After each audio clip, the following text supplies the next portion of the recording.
Hello everyone, welcome to epap academy. हम water supply engineering discuss कर रहे हैं। वाटर सप्लाई इंजीनियरिंग में हमने यूनिट फर्स्ट डिस्कस कर लिया है। यूनिट फर्स्ट में हमने डिस्कस किया है introduction of water supply system. दूसरा हमने डिस्कस किया है सोर्सेस ऑफ वाटर। दो टाइप के सोर्स, सरफेस और सब surface. Sources of water for water supply system. अब हम स्टार्ट करेंगे यूनिट सेकंड। यूनिट सेकंड हमारी है क्वांटिटी ऑफ वाटर।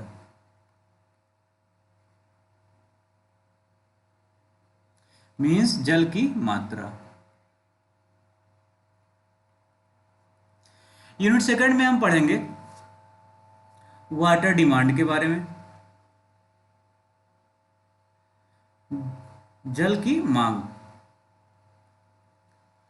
उसके अलावा हम पढ़ेंगे वाटर डिमांड हमारा वेरी कैसे करता है, different types of water demand क्या है।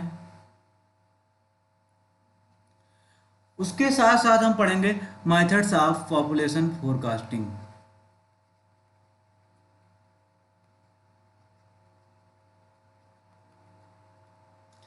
हम स्टार्ट करते हैं यूनिट सेकंड। फर्स्ट टॉपिक है वाटर डिमांड, जल की मांग।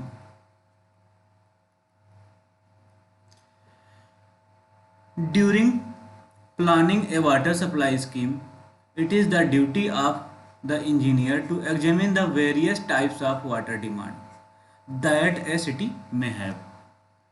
वाटर सप्लाई स्कीम को प्लान करते समय एक इंजीनियर की, जो engineer water supply scheme plan कर रहा है, उसकी रिस्पॉन्सिबिलिटी होती है कि उसको पता होना चाहिए कि जिस पार्टिकुलर सिटी के लिए वाटर सप्लाई स्कीम प्लान कर रहा है उसकी वेरियस डिमांड क्या क्या है। वो डिमांड क्या क्या हो सकती हैं? Domestic water demand, industrial water demand, demand for public uses, fire demand and water required to compensate the losses in waste and thefts. Domestic water demand का मतलब क्या हो गया? घरेलू मांग।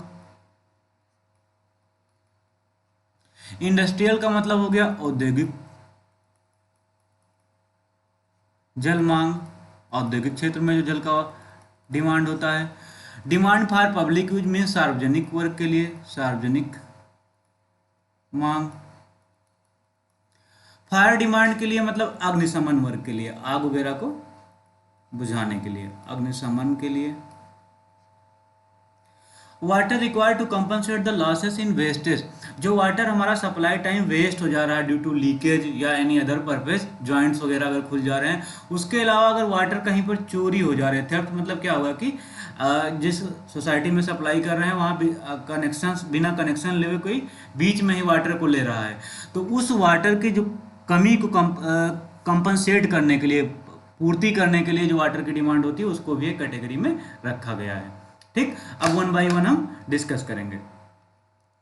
फर्स्ट है डोमेस्टिक वाटर डिमांड। ठीक, घरेलू मांग के लिए।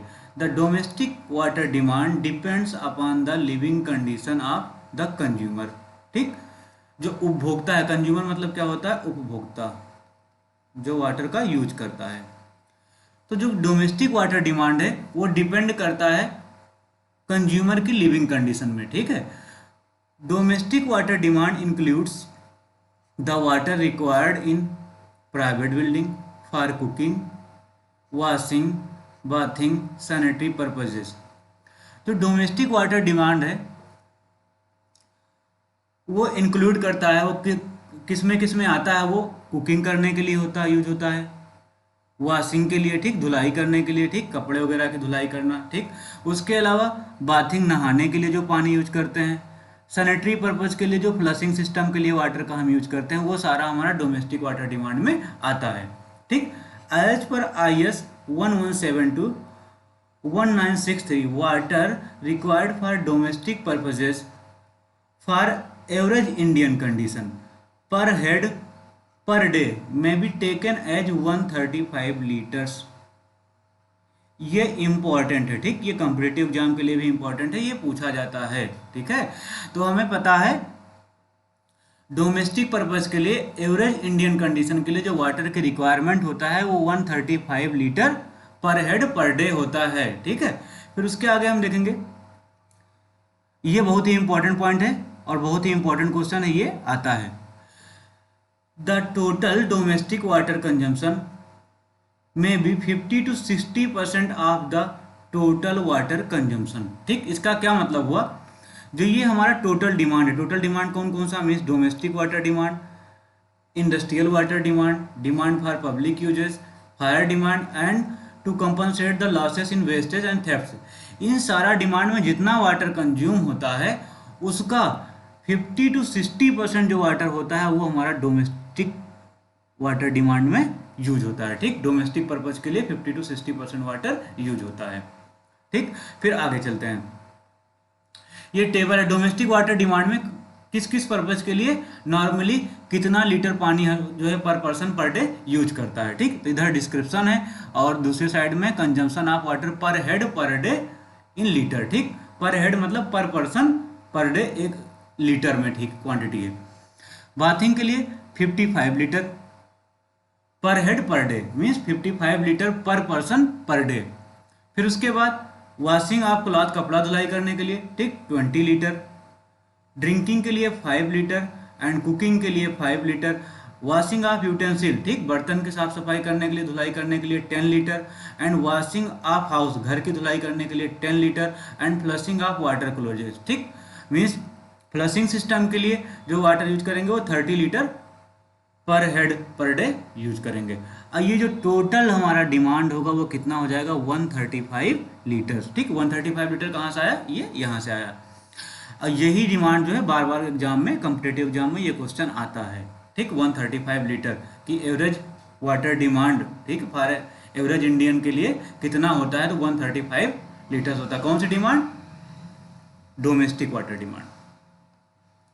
फिर आगे हम देखते हैं industrial water demand. This industrial मतलब क्या हो गया, औद्योगिक क्षेत्र के लिए। This demands includes water used in factories, ठीक, ऑफिसेस, होटल्स, हॉस्पिटल्स। ये डिमांड क्या क्या इंक्लूड करती है, इसमें फैक्ट्री आती हैं, ठीक, फैक्ट्री में जो वाटर यूज होता है। उसके अलावा ऑफिस जो दफ्तर होते हैं वहाँ पर जो पानी यूज होता है। उसके अलावा होटल्स हुए, ठीक, होटल में जो वाटर यूज होता है वो भी इंडस्ट्रियल वाटर डिमांड में कंसिडर किया था। हॉस्पिटल हुआ वो भी हमारा किस में कंसिडर किया जाएगा, इंडस्ट्रियल वाटर डिमांड में कंसिडर किया जाएगा। This demand depends upon the nature of the city, number and types of industries. ठीक, ये डिमांड डिपेंड करेगा जो हमारा सिटी है, कैसा सिटी है, मेट्रोपॉलिटन सिटी है या नॉर्मल सिटी है, और उस सिटी में कितने नंबर ऑफ इंडस्ट्रीज हैं। ठीक, अगर इंडस्ट्री ज़्यादा है तो डिमांड ज़्यादा रहेगी, अगर इंडस्ट्री कम है तो क्या डिमांड कम रहेगा।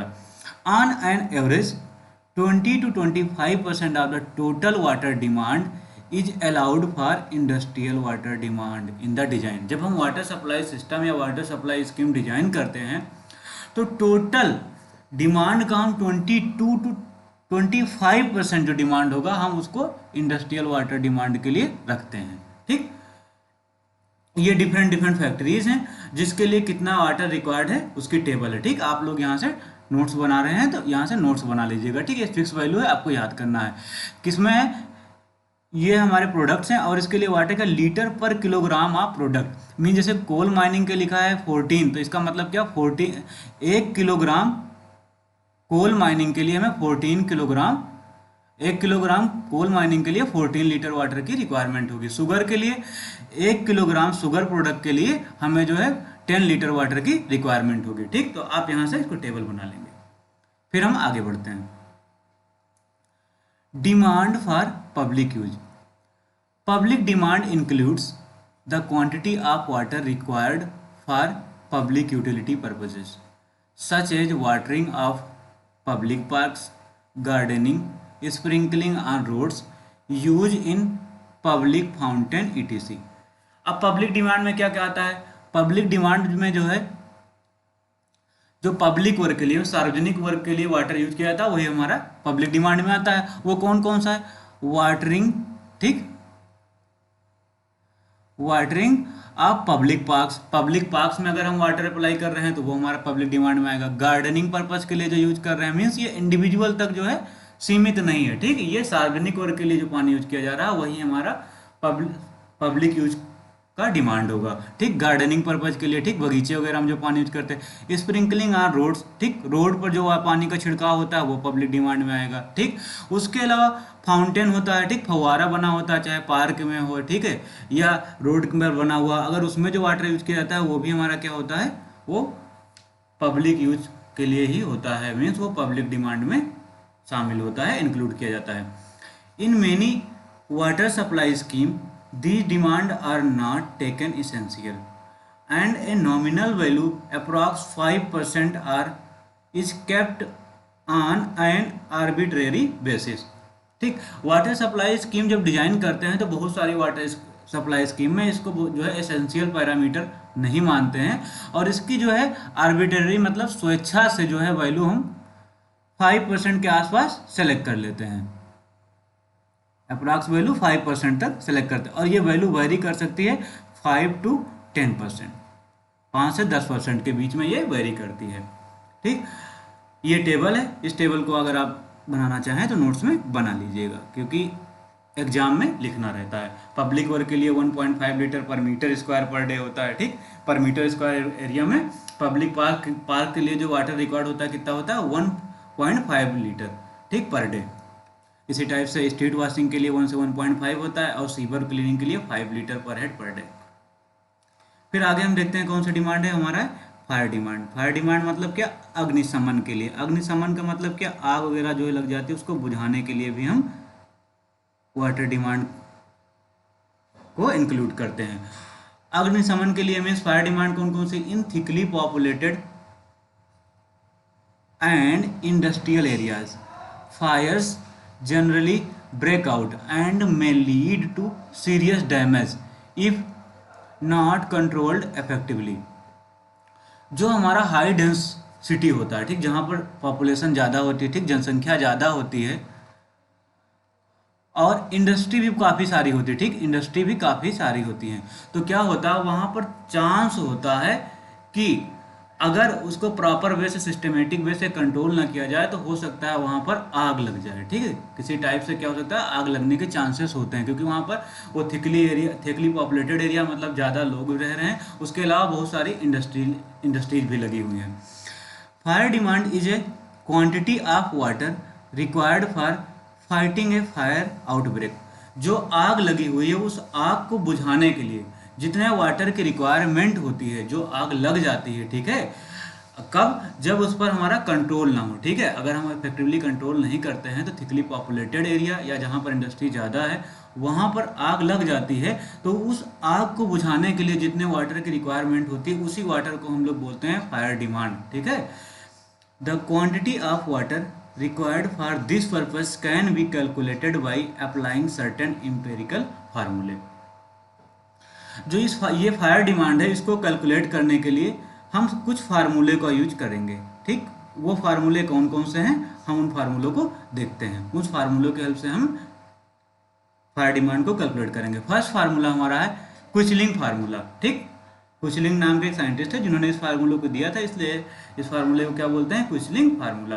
क्विचलिंग फार्मूला में दिया गया Q equal to 3182 root P, ठीक। अब यहाँ पर समझना जो क्यों है amount of water required per minute, ठीक, ये ध्यान रखना, amount of water required per minute, ये यूनिट यहाँ पर ध्यान देना बिल्कुल। और जो हमारा पी है पॉपुलेशन इन थाउजेंड्स, क्या है, पॉपुलेशन इन थाउजेंड्स। अब यहाँ पर समझना, अगर सपोज करो किसी पार्टिकुलर सोसाइटी की, ठीक है, पॉपुलेशन हम मान लिया, या टाउन है कोई, उसकी पॉपुलेशन हमने मान लिया कि 30,000 है, ठीक, 30,000 है। अब यहाँ हमें बताना है कि जो है पर मिनट कितना वाटर रिक्वायर्ड होगा फॉर फायर डिमांड के लिए, फायर डिमांड के लिए कितना वाटर रिक्वायरमेंट होगा। तो हम यहाँ पर इसको कैलकुलेट करें, Q इक्वल टू 3182 और यहाँ पर रूट पी किस में है, पॉपुलेशन इन थाउजेंड्स, यहाँ कितना है, ये 30,000 से, मीन्स 30 के जिसे बोलते हो, ठीक है, 30,000। तो यहाँ पर जो पी की वैल्यू रखेंगे वो पूरा का पूरा 30,000 न रखकर यहाँ पर हम रखेंगे क्या, 30, और इस वैल्यू कैलकुलेट कर लेंगे, यही वाटर होगा जो पर मिनट रिक्वायर्ड होगा, ठीक। अब उसके बाद फिर देखते हैं नेक्स्ट फार्मूला है फ्रीमैन्स फार्मूला। फ्रीमैन्स फार्मूला क्या होता है, Q इक्वल टू ठीक 1136 ठीक ब्रैकेट में लिखेंगे P/5 + 10 ठीक। ये सारे फिक्स वैल्यू हैं, इस फार्मूले को आपको याद करना रहेगा। फिर उसके बाद नेक्स्ट है national board of fire underwriters formula. National board of fire underwriters formula यहाँ पर क्या है, Q equal to 4637 root P फिर ब्रैकेट में 1 माइनस 0.01 रूट पी ठीक। इस फार्मूले को भी हमें याद ही करना रहेगा। पी क्या है, पॉपुलेशन इन थाउजेंड्स ठीक, ये याद रखना। फिर उसके बाद नेक्स्ट फार्मूला है बूस्टन फार्मूला। फार्मूला हमारा जो 4 है बूस्टन फार्मूला। बूस्टन फार्मूला क्या है, 5663 रूट पी। पॉपुलेशन ये भी थाउजेंड्स में है। अगर जो है हमें क्विचलिंग का फार्मूला याद रहे ठीक, ये सबसे ज़्यादा इंपॉर्टेंट है। क्विचलिंग फार्मूला याद है Q equal to 3182 root P ठीक है। तो बूस्टन फार्मूला को ये अगर हमें नहीं याद हो रहा है ठीक है, 5663 रूट पी अगर याद करने में प्रॉब्लम हो रही है तो उसकी हेल्प से यहाँ हम फाइंड कर सकते हैं क्या, जो हमारा 5663 है ये क्या है 1.78 टाइम है हमारा किसका 3182 का ठीक। तो इसको हम ये लिख सकते हैं कि हमारा जो Q बूस्टन का फार्मूला है ठीक, बूस्टन ने जो फार्मूला दिया है वो इक्वल है 1.78 टाइम्स Q जो हमारा है किसका क्विचलिंग का, क्विचलिंग फार्मूला ठीक। तो यहाँ से हम इसको याद कर सकते हैं।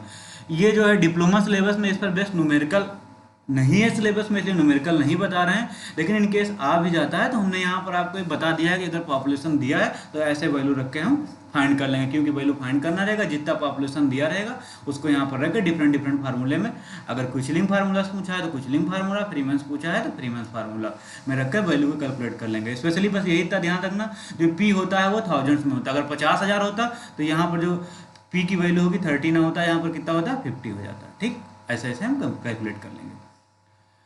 फिर आगे देखते हैं note points. Kuichling formula gives satisfactory results for Indian condition among the all फार्मूले। जितने फार्मूले हैं इंडियन कंडीशन के लिए जो हमारा क्विचलिंग फार्मूला है वो ज़्यादा सुटेबल, ज़्यादा सेटिस्फैक्टरी, संतोषजनक वैल्यू देती है ठीक। फिर उसके बाद नेक्स्ट आगे इसमें पढ़ते हैं the high quantity of water for fire fighting is required few times in a year and for 4 to 5 hours only।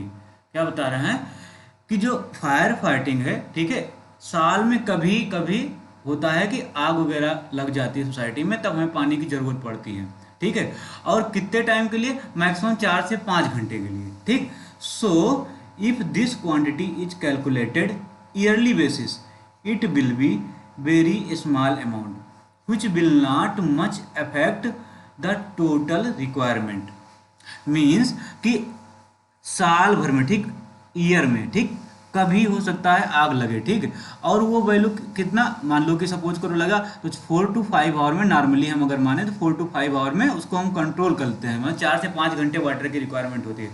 और हो सकता है 1 साल में लगे, 4 साल में कभी सोसाइटी में लगे, या 5 साल में, 10 साल में। तो मीन्स अगर इसको हम कैलकुलेट कर ले ईयरली बेसिस पर तो ये वैल्यू बहुत ही कम होगी ठीक है ना। तो इसको हम कभी कभी क्या होता है, इसको हम इतना कम होता है कि अगर इसको हम इग्नोर भी कर देते हैं तो हमारे वाटर सप्लाई स्कीम पर बहुत ज़्यादा इफेक्ट नहीं पड़ता है। तो इसलिए नॉर्मली इसको क्या करते हैं हम, कुछ बहुत ही लिटिल अमाउंट्स में इसको आर्बिट्रेरी बेस अपने स्वेच्छा से हम मान लेते हैं कि कितना % टोटल डिमांड का रखना है हमें ठीक। The minimum pressure at fire hydrant should be 1 to 1.5 kilogram पर सेंटीमीटर ठीक। ये वैल्यू हमें याद रखना है कि वाटर सप्लाई करने के लिए, सपोज करो क्या होता है कि हमें जैसे वाटर ऊपर ले जाना है तो हमें क्या होगा, पंप की जरूरत पड़ेगी और प्रेशराइज करके वाटर को ले जाना होगा। तो जो प्रेशर होगा किस रेट में होना चाहिए, वो प्रेशर अगर 1 to 1.5 किलोग्राम पर सेंटीमीटर के रेंज में होगा तो क्या होगा, इजीली और सुटेबली जो है वाटर सप्लाई हम कर पाएंगे। For Indian condition a moderate allowance of 1 litre per head per day for fire demand में बी क्वाइट सफिशिएंट ठीक। इंडियन कंडीशन के लिए जो हमारा फायर डिमांड है 1 litre per head per day sufficient होता है ठीक। इसको हम कंसिडर कर लेते हैं, इसको हम जो है क्या करते हैं मान लेते हैं। या एवरेज जो वैल्यू आती है कैलकुलेट करने पर लगभग इतना ही आता है, 1 litre per head per day आता है, ठीक। और ये वैल्यू सफिशियंट है। फिर उसके आगे हम देखते हैं water required to compensate losses in waste theft. जो वाटर लॉस होता है ड्यू टू लीकेज, ठीक, या कोई अदर प्रॉब्लम से, उसके उसके अलावा जो वाटर चोरी हो जाता है, ठीक है, कि जो है मीटर कनेक्शन कुछ है, सपोज को 100 मीटर कनेक्शन है, उसी हिसाब से हमें पता है उसकी डिमांड कितना है, हम वाटर सप्लाई कर ले रहे हैं। लेकिन क्या हो रहा है, बीच में कोई जो है वायलेट करके, ठीक है ना, वो जो है वाटर को ले रहा है और जो पता नहीं चल रहा है, तो उस चोरी को, इन सभी को जो है कंपनसेट करने के लिए जो वाटर होता है वो कितना हम लोग लेते हैं, देखते हैं। This includes the quantity of water lost in leakage at the joint, ठीक, and fittings, stolen water due to unauthorised water connection. ये क्या है, इसमें क्या क्या शामिल होता है, जो वाटर लीक करता है जॉइंट पर, उसके अलावा जो जॉइंट फिटिंग होता है वहां पर जो वाटर लीक करता है, उसके अलावा जो वाटर स्टोलन मीन्स चुरा लिया जाता है, किसके, जो अनअथराइज कनेक्शन मीन्स अगर हमें 100 कनेक्शन है, हम 100 कनेक्शन के हिसाब से वाटर अप्लाई कर रहे हैं, लेकिन वहाँ क्या 10 कनेक्शन अनअथराइज है, जो हमारी जानकारी में ही नहीं है। जो जानकारी में नहीं है तो क्या ये एक्स्ट्रा वाटर यहाँ पर जाएगा, तो इसको भी हम लोग मान के चलते हैं कि ये सारी चीज़ें होती हैं, तो उसको कंपनसेट करने के लिए भी जो डिमांड होता है, उसी डिमांड को हम लोग बोलते हैं water required to compensate losses in wastage and thefts. और ये कितना लेते हैं, देखते हैं। These losses can be reduced by providing good fitting, ठीक, proper inspection and investigation against water thefts, ठीक। ये लॉस हम कैसे रिड्यूस कर सकते हैं, जो फिटिंग है हमारा जॉइंट्स पर, जॉइंट्स और हमारे अच्छे से होने चाहिए, उसके अलावा जो फिटिंग की गई उनको प्रॉपर इंस्पेक्शन करना चाहिए। फिर उसके साथ साथ में जो हमारा थेफ्ट मतलब चोरी हो रहा है, इसलिए क्या रेगुलर हमें क्या इन्वेस्टिगेशन करना चाहिए, रेगुलर हमें देखभाल करना चाहिए, ताकि हमें पता चले कि कोई अनऑथराइज्ड कनेक्शन तो नहीं है। अगर ये सारी चीज़ें करेंगे तो इसको हम रिड्यूस कर सकते हैं। This quantity is taken approx 15% of total water consumption for a well managed water works. इसको कितना हम लेते हैं, 15% लेते हैं, जितना टोटल वाटर कंजप्शन है, ठीक है, उसका हम 15% इसको मान के चलते हैं कि वाटर हमारा वेस्ट होता है या चोरी हो जाता है, ठीक। फिर अभी आगे देखते हैं जो इम्पोर्टेंट मोस्ट इम्पोर्टेंट पॉइंट्स है, per capita demand. Per capita demand, per capita demand क्या होता है, it is annual average amount of daily water required by one person in the domestic, industrial, public use and the water lost in thefts and wastage, ठीक। ये क्या होता है, ये annual average amount होता है वाटर का, ठीक है। किसका एनुअल एवरेज होता है, जो किसी पार्टिकुलर पर्सन द्वारा डेली यूज किया जाता है, ठीक है, किसके लिए, फॉर डिफरेंट पर्पजेज के लिए, जो वाटर डिमांड है डिफरेंट वाटर डिमांड के लिए किसी पर्सन द्वारा,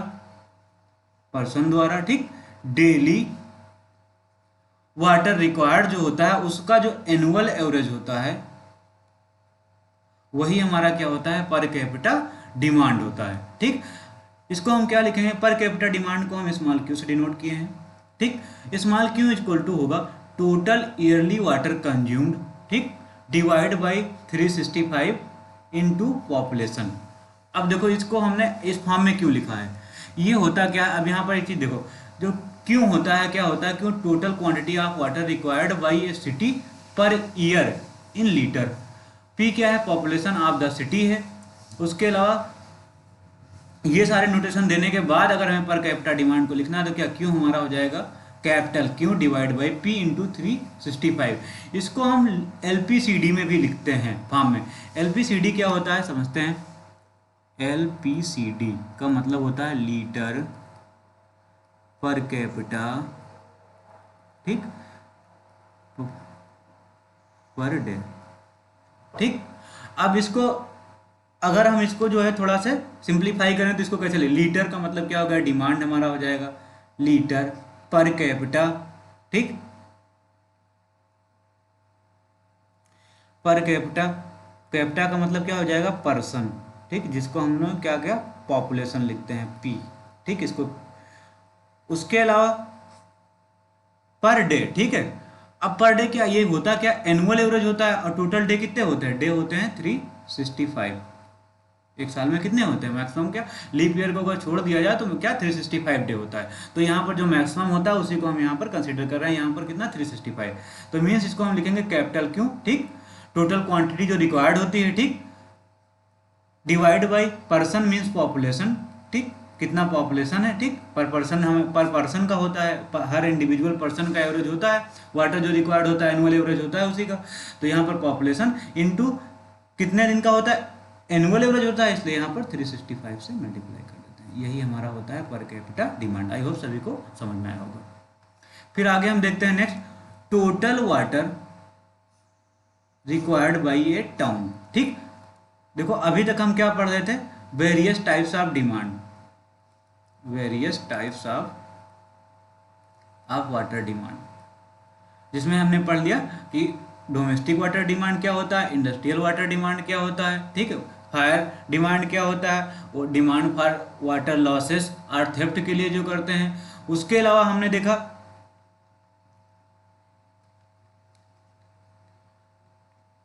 डिमांड फॉर पब्लिक यूज के लिए भी देखा, सार्वजनिक वर्ग के लिए भी हमने डिमांड देख लिया, कौन कौन से वाटर यूज होते हैं, कौन कौन से डिमांड है, ये हमारा हो गया। अब उसके आगे हम देखते हैं total water required by A town. For a normal town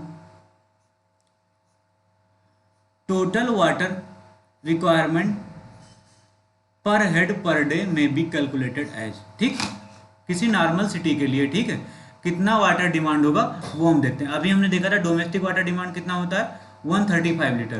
तो यहाँ पर क्या इसको डिस्क्रिप्शन लिख सकते हैं, यहाँ पर डिस्क्रिप्शन, और इधर क्या हो गया water required in litre per capita per day. Domestic use के लिए 135 लीटर, ठीक, इंडस्ट्रियल एंड कमर्शियल यूज के लिए 40, पब्लिक यूज के लिए 25, फायर फाइटिंग के लिए 15 लीटर, ठीक, 15 लीटर कितना, 15 LPCD litre per capita per day. Losses thefts and wastage of water जो होता है वो 55 लीटर, और जो टोटल हो जाएगा ये हमारा हो जाएगा 270 litre per capita per day, ठीक, एलपीसीडी। ये हो गया total water required by A town. फिर उसके बाद हम देखते हैं, अच्छा यहाँ पर एक चीज, अब यहाँ पर हमें कैलकुलेट करना होगा total water requirement of A town. किसी टाउन का निकालना है तो हमें पता है टोटल कितना होता है, 270 litre per capita per day होता है। तो अगर वहाँ की हमें पॉपुलेशन पता हो तो इसमें कितना 270 से हम मल्टीप्लाई कर देंगे उसकी पॉपुलेशन से, और हमें पता चल जाएगा कितना लीटर वाटर रिक्वायर्ड है टाउन के लिए, ठीक है। तो ये इंपॉर्टेंट चीज़ है, इसको ध्यान रखिएगा, इंपॉर्टेंट पॉइंट था। फिर उसके बाद देखते हैं कौन कौन से फैक्टर है जो पर कैपिटा डिमांड को अफेक्ट करते हैं, ठीक। ये सारे हम डेली लाइफ में देखे हुए हैं, लेकिन क्या है हमें जो है एक बार इसको डिस्कस कर लेते हैं, और नोट्स आप लोग प्रॉपरली बना लीजिएगा। Factor affecting per capita demand, there are following factors which affect the per capita demand. कौन कौन से फैक्टर हैं, number 1 climate condition. Climate condition मतलब क्या हो गया, जो हमारा एनवायरमेंटल कंडीशन है, मीन्स वातावरण है, क्या समर है, विंटर है, रेनी सीजन है, उस पर भी डिपेंड करेगा। साइज ऑफ सिटी, ठीक है, सिटी के साइज पर, मीन्स शहर जो है हमारा उसके आकार पर डिपेंड करेगा। हैबिट ऑफ पीपल्स, लोगों की आदतों पर डिपेंड करेगा। इंडस्ट्रीज, ठीक, वहाँ उस पार्टिकुलर सिटी में जहाँ पर वाटर सप्लाई सिस्टम है वहाँ पर कितनी इंडस्ट्रीज हैं, कम है या ज़्यादा है, उस पर डिपेंड करेगा। कास्ट ऑफ वाटर, जो वाटर सप्लाई किया जा रहा है उसका कास्ट कम है, ठीक, या ज़्यादा है, उस पर भी डिपेंड करेगा। क्वालिटी ऑफ वाटर, जो क्वालिटी हम सप्लाई कर रहे हैं वाटर की वो गुड है या बैड है, उस पर डिपेंड करेगा। Pressure in the distribution system, means अगर कोई जो है हमारा 4 फ्लोर की जो है कोई मल्टी स्टोरी बिल्डिंग है, ठीक, 4-5 फ्लोर जो भी है, और वहाँ पर वाटर नीचे से ऊपर को ले जाना है, तो यहाँ पर क्या हमें पंप की ज़रूरत पड़ेगी, तो उसको एक पार्टिकुलर प्रेशर हो पर हम सप्लाई करेंगे ताकि वहाँ तक पहुँच जाए जो है टॉप फ्लोर तक आसानी से बिना इंटरप्ट हुए। तो ये भी डिपेंड करेगा कि वहाँ पर जो है प्रेशर सफिशियंट है कि नहीं है। अगर प्रेशर सफिशियंट रहेगा तो क्या होगा, कंजम्पशन ज़्यादा रहेगा, ठीक। अभी आगे 1 बाय 1 हम डिस्कस करते चले जाएंगे। फिर सीवेज फैसिलिटीज, जो वाटर है, ठीक, यूज करने के बाद जो हमारा वेस्ट वाटर है उसको डिस्पोज करने की फैसिलिटी है कि नहीं है, इस पर भी डिपेंड करेगा कि हमारा पर कैपिटा डिमांड क्या है, कम होगा कि ज़्यादा होगा। उसके अलावा सिस्टम ऑफ सप्लाई, जो सप्लाई सिस्टम है वो हमारा कंटिन्यूअस है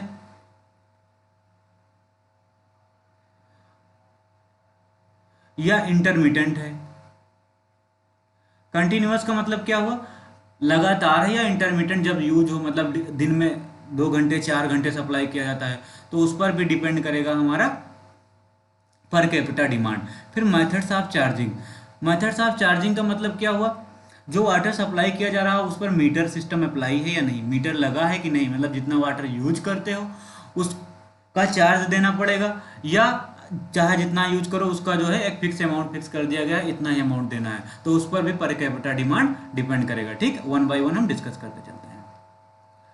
क्लाइमेट कंडीशन पहला, during summer everybody takes both twice or thrice and washes clothes. More water is used for drinking and also more water is used in running coolers.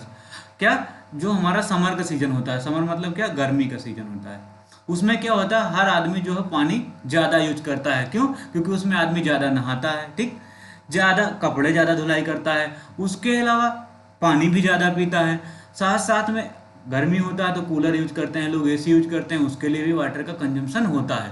तो इसलिए जो summer season होता है उसमें जो water requirement होती है ज़्यादा होती है, मीन्स यहाँ पर कैपिटा डिमांड ज़्यादा रहेगी। उस अब यहाँ पर क्या, शॉर्ट में अगर हम लिखे तो समर में जो होगा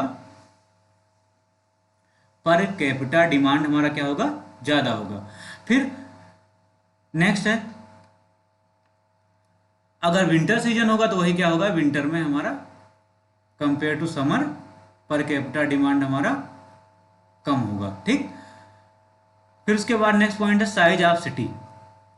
generally the per capita demand of water in big cities will be more than small city. ठीक, यहाँ पर इसको ऐड करो, पर कैपिटा। सिंपल सी बात है, अगर हमारा सिटी ज़्यादा होगा, का साइज ज़्यादा बड़ा होगा, तो वहाँ पर क्या होगा, लोग ज़्यादा होंगे, मीन्स पॉपुलेशन ज़्यादा होगी, पॉपुलेशन ज़्यादा होगी तो वहाँ पर क्या हो जाएगा, डिमांड जो होगा पर पर्सन ज़्यादा होगी। ठीक, फिर उसके बाद नेक्स्ट पॉइंट है habits of people. Habits of people में हम क्या पढ़ेंगे, high class community uses more water due to their better standard of living and higher economic status. Middle class people use water at average rate and for poor people a single water may be sufficient for several families। ठीक, अब यहाँ पर क्या है, habit of people में अगर high class की community है, ठीक, हाई क्लास कम्युनिटी है, तो उस केस में क्या होगी, लोगों की डिमांड वाटर की ज़्यादा होगी। क्यों? वो जो है फाउंटेन पर्पज के लिए भी वाटर यूज करेंगे, फ्लोरिंग के लिए वाटर इनको चाहिए होगा, इसके अलावा उनके पास क्या, एसी होगा, कूलर होगा, ठीक, उसके लिए भी वाटर चाहिए होगा। ठीक ठीक, कार होगा, कार में भी जो है कूलेंट के लिए हम लोग वाटर यूज करेंगे, तो मीन्स वहाँ फिर फ्लशिंग सिस्टम के लिए भी उनको वाटर की रिक्वायरमेंट ज़्यादा रहेगी। तो जिनका जो हाई क्लास कम्युनिटी होगी वहाँ पर वाटर डिमांड ज़्यादा होगी पर पर्सन, और जब मिडिल क्लास होगा कंपेयर टू हाई क्लास उसके पास वाटर डिमांड कम होगा, क्योंकि हो सकता है उसके पास इतनी सुविधाएं ना हो जितना हाई क्लास कम्युनिटी के पास होता है। उसके बाद जो आएगा नेक्स्ट, हमारा नेक्स्ट आएगा पुअर पर्सन।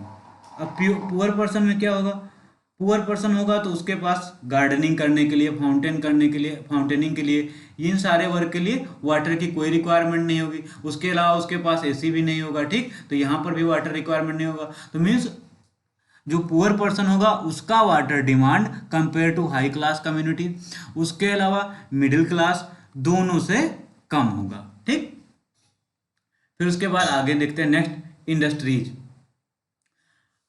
कोई सिटी है, ठीक, अगर वहां पर नंबर ऑफ इंडस्ट्रीज, ठीक, नंबर ऑफ इंडस्ट्रीज ज्यादा होगी तो क्या होगा, वहां पर क्या होगा, वाटर डिमांड, कौन सी water demand, per capita water demand क्या होगा, ज्यादा होगा।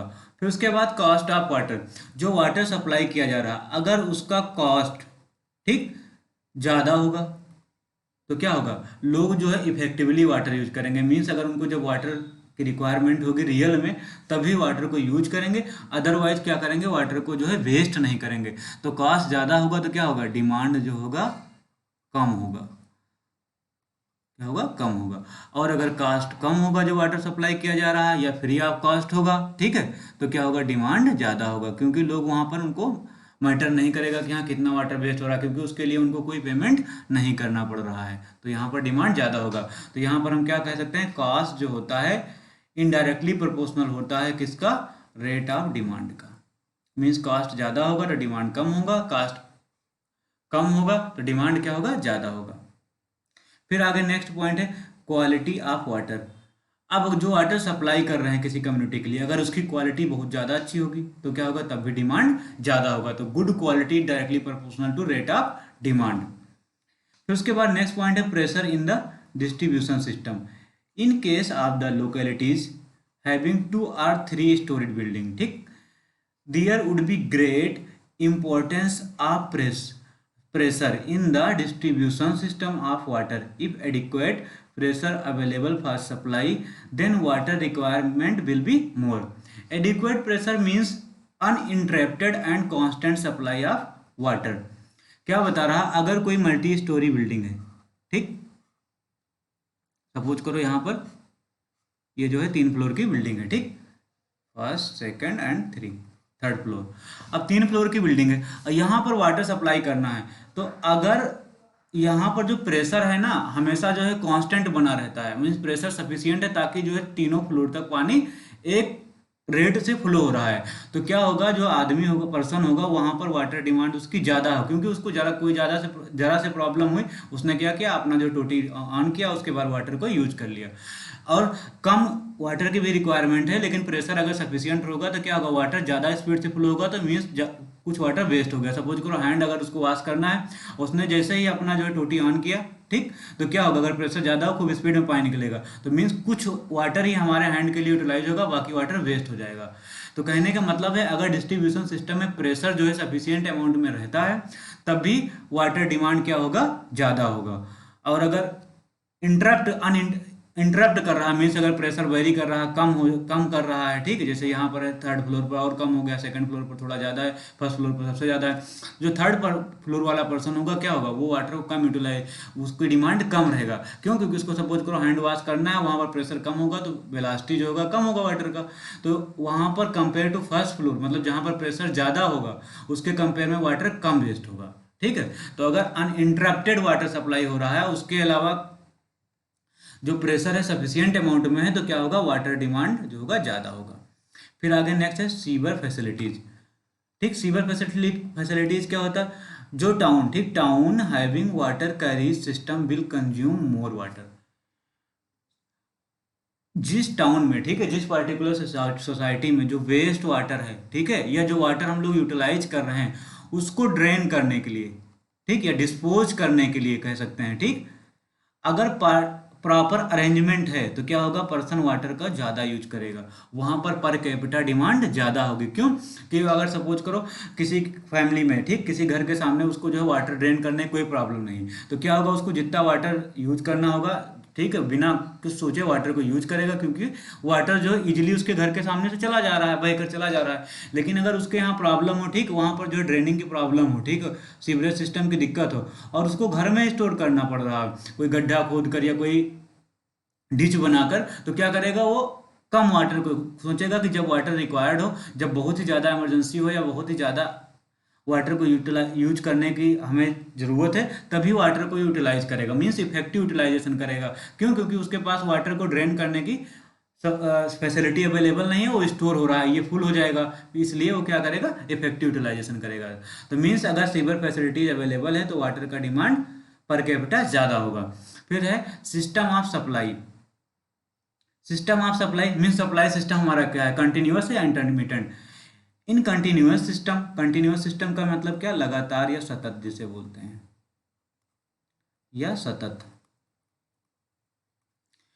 Water is supplied all the 24 hour, while in the case of intermittent मतलब क्या, रुक रुक कर, ठीक, वो कंटिन्यूअस नहीं है। Water is supplied for certain fixed hour of the day only result in results in some reduction in consumption।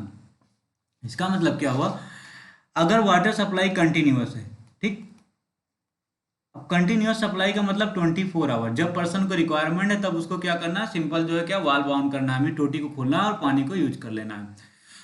और अगर इंटरमिटेंट है, इंटरमिटेंट होगा तो उसमें क्या होगा, कुछ फिक्स आवर, ठीक, 4 to 6 आवर कोई, ठीक, 4 से 6 आवर, ठीक, या 4 आवर 2 आवर, जैसी सोसाइटी है वाटर सप्लाई किया जाए तो मीन्स वो 4 से 6 घंटे में ही पानी को आदमी यूज करेगा। अगर उसके अलावा क्या करेगा, वाटर को जो है अगर यूज करना है उसके अलावा कोई दूसरे नेक्स्ट टाइम आवर में, तो क्या होगा, उसको पानी नहीं मिलेगा। तो और बाद के लिए वो क्या करेगा, पीने के लिए वाटर स्टोर करके रख लेगा, उसी में से अगर यूज करना है उसको तो यूज करता रहेगा। लेकिन अगर 24 आवर अवेलेबल है तो पर्सन क्या करेगा, जब उसको मन करेगा, जब उसको वाटर की रिक्वायरमेंट होगी तब वो टोटी ऑन करके वाटर की यूज करेगा। तो कंपेयर टू इंटरमीडिएंट सप्लाई, जो कंटिन्यूअस सप्लाई होगी, उसमें वाटर का डिमांड या वाटर का कंजम्पशन पर कैपिटा ज़्यादा होगा। फिर नेक्स्ट और लास्ट पॉइंट है जो फैक्टर्स इफेक्ट करते हैं, वो है मेथड्स ऑफ चार्जिंग। जो वाटर सप्लाई किया जा रहा है उसको चार्ज कैसे करें, वो फ्री ऑफ कॉस्ट है या मीटर सिस्टम अप्लाई है, इस पर भी डिपेंड करता है per capita demand. In the town where metering is done less quantity of water will be used than the city without metering system. ठीक है, मीन्स ये इंटरलेट किससे है, कॉस्ट से। सिंपल सी बात, अगर मीटरिंग सिस्टम होगा, ठीक, अगर मीटर लगा हुआ है तो जितना वाटर लोगे उसके लिए क्या करना पड़ेगा, हमें चार्ज देना पड़ेगा, मीन्स पे करना पड़ेगा जितना वाटर यूटिलाइज करोगे। तो क्या करेगा पर्सन, यहाँ पर इफेक्टिव यूटिलाइजेशन करेगा, जब पर्सन को रिक्वायर्ड होगा और जितना वाटर रिक्वायर्ड होगा उतना ही वाटर को यूटिलाइज करेगा। लेकिन अगर मीटर सिस्टम नहीं है, ठीक है, वहाँ फ्री ऑफ कॉस्ट है या मंथली बेसिस पर है कि इतना ही अमाउंट आपको पे करना है चाहे जितना वाटर यूज करो, तो वहाँ पर क्या होगा, पर्सन जो है ज़्यादा वाटर को यूज करेगा, तो वहाँ पर क्या होगा, पर कैपिटा डिमांड ज़्यादा होगा। तो मीन्स मेथड्स ऑफ चार्जिंग पर भी डिपेंड करता है। फिर उसके बाद पॉपुलेशन इफेक्ट। पॉपुलेशन इफेक्ट ये सिंपल सी बात, इसको हम लोग ऐसे ही समझ सकते हैं, अगर पॉपुलेशन ज़्यादा होगी, ठीक, तो क्या होगा, हमारा डिमांड जो होगा, कौन सी demand, per capita demand. Per capita demand क्या होगा, ज़्यादा होगा, डिमांड ज़्यादा तो पर कैपिटा डिमांड भी ज़्यादा होगा। ठीक है, एक एवरेज वैल्यू है जिनको आप याद करना चाहे याद भी कर लो, अदरवाइज बस इतना याद रख लो, पॉपुलेशन अगर ज़्यादा है तो डिमांड क्या होगी, हमारा ज़्यादा होगी। लेस देन 5 के है तो 90 LPCD होगा, 5 to 20 के है, 5 से 20,000 के बीच में है तो 110 LPCD, 20 to 50 है तो 135, एंड 50 to 200 के है तो 180 LPCD, एंड मोर देन 200 के मीन्स मोर देन 200,000 से भी ज़्यादा अगर पॉपुलेशन है तो वहाँ पर जो है 200 litre per capita per day होगा डिमांड। फिर उसके बाद आगे नेक्स्ट टॉपिक है variation in rate of demand. अब variation in rate of demand, variation का मतलब क्या होता है, उतार चढ़ाव इन रेट ऑफ डिमांड। ठीक, रेट ऑफ डिमांड मतलब क्या, वाटर के डिमांड में, पानी के मांग में उतार चढ़ाव कैसे होता है। ठीक, इसके बारे में हम देखते हैं कौन कौन से होते हैं। It has been seen that the demand of water does not remains uniform throughout the year, it varies from season to season, even hour to hour. ठीक है, इस क्या बता रहा है, जो डिमांड होता है वाटर डिमांड, ठीक, ये यूनिफॉर्म नहीं होता है। यूनिफॉर्म मतलब क्या, एक समान नहीं होता है हमेशा, ये वेरी करता है। कैसे वेरी करता है, सीजन टू सीजन वेरी करता है, season to season, day to day, day by day भी वेरी करता है। ठीक, किसी दिन ज़्यादा डिमांड होती है, किसी दिन कम होता है, सीजन में किसी सीजन में ज़्यादा डिमांड होती है, किसी सीजन में कम होता है। इसके अलावा डेट जो है डे टू डे हो गया, उसके अलावा जो है आवर टू आवर भी डिमांड वेरी करता है, आवर टू आवर मतलब दिन के किसी टाइम में कुछ टाइम्स होगा जिसमें वाटर डिमांड ज़्यादा होगा, कुछ टाइम होगा जिसमें कम होगा। ये सारे हमारे वेरिएशन हैं। अब देखते हैं कौन कौन से, सीजनल, ठीक, और मंथली वेरिएशन। ठीक, वही हो गया बात, सीजनल वेरिएशन, उसके बाद दूसरा डेली वेरिएशन, फिर तीसरा होगा आवरली वेरिएशन। अब सीजनल वेरिएशन में हम देखते हैं। ठीक, सीजनल वेरिएशन में क्या, the water demand varies from season to season. Season का मतलब क्या, ऋतु, ठीक है ना, मौसम, कौन सा मौसम है, गर्मी का है या ठंडी का मौसम है, मतलब कि मौसमी उतार चढ़ाव। तो the water demand varies from season to season, the demand peaks during summer, ठीक, समर मतलब गर्मी, where as it is less in winter and much less in the rainy season. जो वाटर डिमांड है वेरी करता है season to season. जो हमारा summer होता है, गर्मी सीजन में सबसे ज़्यादा डिमांड होता है, ठीक, गर्मी में सबसे ज़्यादा वाटर डिमांड होता है। उसके अलावा जो विंटर सीजन में होता है, विंटर सीजन में कंपेयर टू समर कम डिमांड होता है, ठीक, यहाँ पर सबसे ज़्यादा, और विंटर में समर कंपेयर में कम। और जो हमारा रेनी सीजन होता है इसमें सबसे कम डिमांड होता है, ठीक है। रेनी सीजन में सबसे कम क्यों होता है? क्योंकि कुछ डिमांड जो होता है रेन वाटर से कंप्लीट हो जाता है। जैसे सपोज करो इरिगेशन पर्पज के लिए जो वाटर हुआ, वो जो था फ्लोर को साफ करने के लिए, गार्डनिंग करने के लिए, ये सब जो डिमांड होता है रेन वाटर से ही कंप्लीट हो जाता है। तो इसलिए हमें एक्स्ट्रा वाटर नहीं यूज करना पड़ता है रेनी सीजन में, बरसात के मौसम में। This fluctuation may be up to 150% of the average annual consumption. जो एवरेज एनुअल कंजम्पशन होता है, एनुअल कंजम्पशन, उसका जो है 150% ये हमारा सीजनल वेरिएशन होता है, ठीक है। ये पॉइंट्स आप जो है याद रखिएगा, ये इंपॉर्टेंट पॉइंट है। ये फ्लक्चुएशन कितना होता है? 150% तक होता है एवरेज एनुअल कंजम्पशन का। फिर उसके बाद नेक्स्ट है डेली वेरिएशन। अब डेली वेरिएशन क्या होता है? मीन्स कि 7 डेज होते हैं हमारे वीक में, ठीक। तो हो सकता है संडे को ज़्यादा डिमांड हो, मंडे को कम डिमांड हो, ट्यूसडे को ज़्यादा हो। मतलब कहने का मतलब होता है जो छुट्टी वाला दिन होता है, ठीक, लीव वाला डे होता है, हॉलीडेज होता है, उस दिन ज़्यादा डिमांड होता है। और जो वर्किंग डे होता है कंपेयर टू हॉलीडेज कम डिमांड होता है, क्योंकि हॉलीडेज वाले दिन पर्सन अपने घरों पर रहता है, तो उस अदर डेज कंपेयर में उस दिन डिमांड जो वाटर की ज़्यादा रहता है। पढ़ते हैं एक बार इसको। The rate of demand for water may vary from day to day also, ठीक है। दिन वे दिन भी डेली वाटर डिमांड वेरी करता है। कैसे? This is due to habits of consumer, climatic condition, holidays etc. अब डे टू डे कैसे वेरी करेगा? डिपेंड करेगा कंज्यूमर, ठीक है ना, कंज्यूमर किस दिन घर पर स्टे करता है। उसके अलावा क्लाइमेटिक कंडीशन क्या है, ठीक है। जैसे गर्मी का सीजन है, ठीक है, दोपहर में ज़्यादा गर्मी होती है, ठीक है, तो आदमी क्या क्या ज़्यादा वाटर को यूटिलाइज कर लिया, या उसके अलावा मॉर्निंग में उसको ज़्यादा वाटर की रिक्वायरमेंट। ये डिपेंड करेगा कि कंज्यूमर कैसा है, उसके अलावा उसकी लिविंग कंडीशन कैसा है, उसके अलावा उसका वर्किंग डे कौन कौन से है, हॉलीडेज पर भी डिपेंड करेगा। For example water demand on Sunday, ठीक, संडे मतलब ये हुआ मैक्सिमम क्या, संडे हॉलीडेज होता है, इसलिए यहाँ पर संडे लिखा गया, मीन्स यहाँ है इसका हॉलीडेज से, छुट्टी वाले दिन से।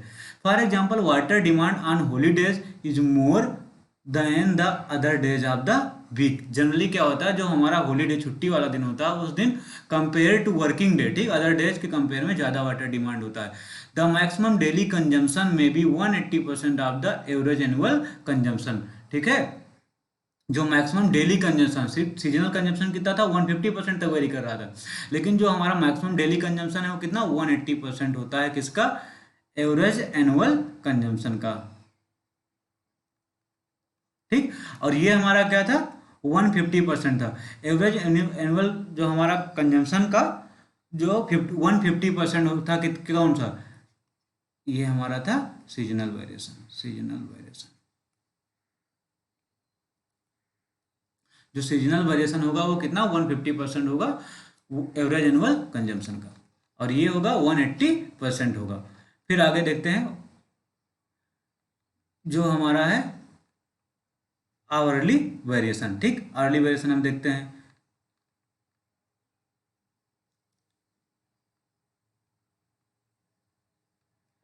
The consumption in the early hours of morning is generally small, increase sharply at as day advances, ठीक। इसको जो है यहाँ पर हेडिंग डाल देते हैं। तीसरा कौन सा है? आवरली वेरिएशन, ठीक। ये हमारा तीसरा पॉइंट यहाँ पर पड़ा हुआ, हाँ, आवरली वेरिएशन। आवरली वेरिएशन, ठीक। इसको कैसे समझेंगे? इस ग्राफ की हेल्प से समझेंगे। पहले एक बार हम लोग रीड करते हैं, फिर ग्राफ में समझाते हैं। The consumption in the early hours of the, ठीक, यहाँ पर जो है आवरली नहीं, ये होगा अर्ली आवर्स, ठीक। Early hours of morning is generally small, increases sharply at as the day advances, reaches a peak value between 8 to 11 am, ठीक है। क्या बता रहा है, जो हमारा स्टार्टिंग आवर होता है ठीक डे का, ठीक मॉर्निंग का जो टाइम होता है, यहाँ पर जो है ग्राफ बनाया गया है, यहाँ पर जो है आवर्स होंगे डे में, डे के जो आवर्स है 24 आवर होते हैं, इनको हमने 2 इंटरवल में जो है ब्रेक कर दिया 2 4 6 ठीक। और यहाँ पर क्या है, जो वाई एक्सेस है, वाई एक्सेस पर जो है वाटर डिमांड है किसमें, लीटर पर आवर में। अब यहाँ जो स्टार्टिंग के आवर्स होते हैं, मॉर्निंग का टाइम होता है, क्या होता है, वाटर डिमांड कम होती है, और जैसे जैसे टाइम बढ़ता जाता है, जैसे जैसे क्या होता है, टाइम बढ़ता जाता है, वैसे वैसे डिमांड बढ़ता चला जाता है। और ये डिमांड जो है 8 से 11 बजे के बीच में क्या होता है, पीक होता है, ठीक है। तो इसको कर्व में हमने दिखा दिया, ग्राफ में दिखा दिया गया है। 8 to 11 के बीच में क्या है, जो डिमांड है वो कांस्टेंट है और पीक होता है। और उसके बाद 11 बजे के बाद, ठीक, then decreases sharply up to about 1 PM, remain constant, ठीक, then decreases sharply up to about 1 PM। अब क्या होता है, 1 बजे तक वो, 11 बजे के बाद, ठीक, वो क्या होता है, डिक्रीज करना स्टार्ट करता है। कब तक, लगभग 1 बजे के आसपास, ठीक। यहाँ पर क्या, ये 12 है, यहाँ पर क्या होगा, 13 होगा, 13 मतलब क्या होगा, 1 PM।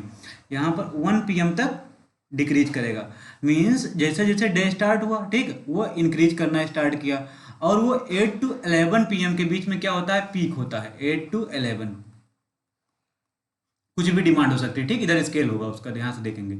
अभी यहाँ हमें ग्राफ में क्यों समझाना है, अर्ली मॉर्निंग में कम डिमांड होगा, जैसे जैसे डे एडवांस करेगा, दिन बढ़ेगा, वो बढ़ता जाएगा, और 8 से 11 बजे के बीच में, ये मैक्सिमम केसेस में होता है, ये 8 to 11 AM के बीच में कांस्टेंट होगा, मीन्स पीक डिमांड होगा। फिर उसके बाद शार्पली क्या होगा, डिक्रीज करना स्टार्ट करेगा, और 1 PM तक डिक्रीज करेगा, और 1 PM से लगभग 4 PM तक, ठीक, 1 to 4 PM यही कांस्टेंट जो है, डिक्रीज जितना हुआ ये कांस्टेंट बना रहेगा।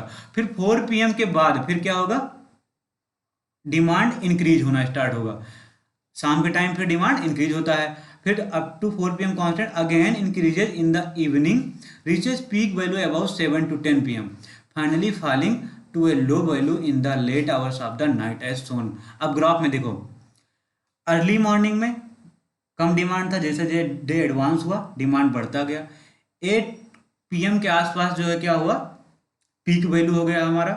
8 AM के आसपास जो है, PM नहीं, 8 AM मॉर्निंग का टाइम है, 8 AM, 8 AM के टाइम क्या पीक वैल्यू हो गया, और ये वैल्यू 8 to 11 AM लगभग कांस्टेंट रहती है। फिर उसके बाद 11 AM के बीच बाद जो है डिमांड डिक्रीज होना स्टार्ट होता है, और वो 1 PM तक क्या हो जाता है, मिनिमम वैल्यू पहुंचता है, और 1 PM से 4 PM तक ये क्या होता है, कांस्टेंट बना रहता है। फिर 4 PM के बाद फिर वैल्यू इंक्रीज करना स्टार्ट होती है, और 7 PM पर फिर पीक पर पहुंचती है, और 7 to 10 PM के आसपास तक ये कांस्टेंट बना रहता है। फिर उसके बाद जो लेट नाइट में मीन्स 10 बजे के बाद जो है फिर डिमांड घटना स्टार्ट होती है, और ये मिनिमम वैल्यू पर पहुंच जाता है।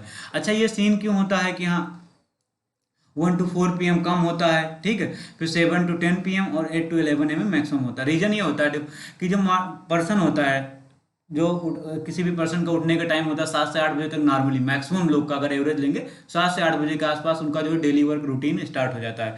तो जो भी वर्क होना है 8 से 11 बजे के बीच में आदमी कर लेता है। फिर पर्सन जो है 8 to 11 AM के बीच में सारा काम करने के बाद क्या अपने वर्क में बिजी हो जाता है। फिर क्या होता है, डिमांड घटना स्टार्ट हो जाता है, और 1 to 4 PM के बीच बिल्कुल कम, क्योंकि क्या होता है, लंच टाइम होता है, इस टाइम आदमी रेस्ट पर होता है। फिर उसके बाद जैसे जैसे शाम होता है, फिर पर्सन घर पर आ जाता है, या आदमी 7 PM के आसपास, 7 बजे के आसपास क्या होता है, अपना फिर वर्क करना स्टार्ट करता है, चाहे कपड़े धुलाई करने का हुआ, बर्तन साफ करने का है, उसके अलावा जो भी वर्क है स्टार्ट करता है फिर 7 to 10 PM, ठीक, इस बीच में पर्सन जागता है ना मैक्सिमम केसेस पर। तो पर्सन यहाँ पर ज़्यादा वाटर को यूटिलाइज करेगा। फिर क्या होता है, सोने का टाइम हो जाता है, इसलिए क्या होता है 10 बजे के बाद जो है टाइम जो है डिमांड घटना स्टार्ट हो जाता है, और वो घटता चला जाता है। फिर वही रिपीट होगा मॉर्निंग टाइम में, फिर धीरे धीरे इंक्रीज करना स्टार्ट होगा। तो ये हमारा है आवरली वेरिएशन, ठीक। आई होप सभी को समझ में आया होगा। फिर नेक्स्ट हमने वाटर सप्लाई स्कीम पढ़े, ठीक। इसमें एक पॉइंट होगा डिजाइन पीरियड। डिजाइन पीरियड क्या होता है, डिजाइन पीरियड का मतलब क्या होता है, अभिकल्पन काल। अभिकल्पन काल,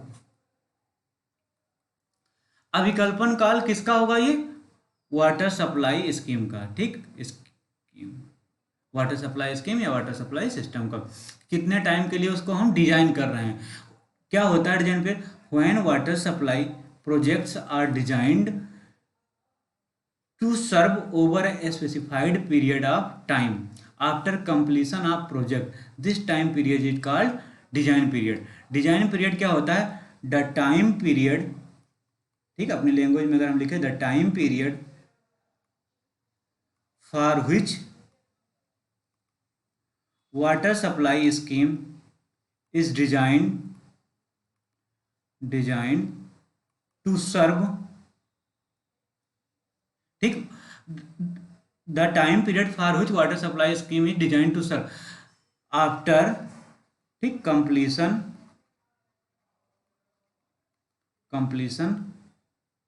ऑफ प्रोजेक्ट।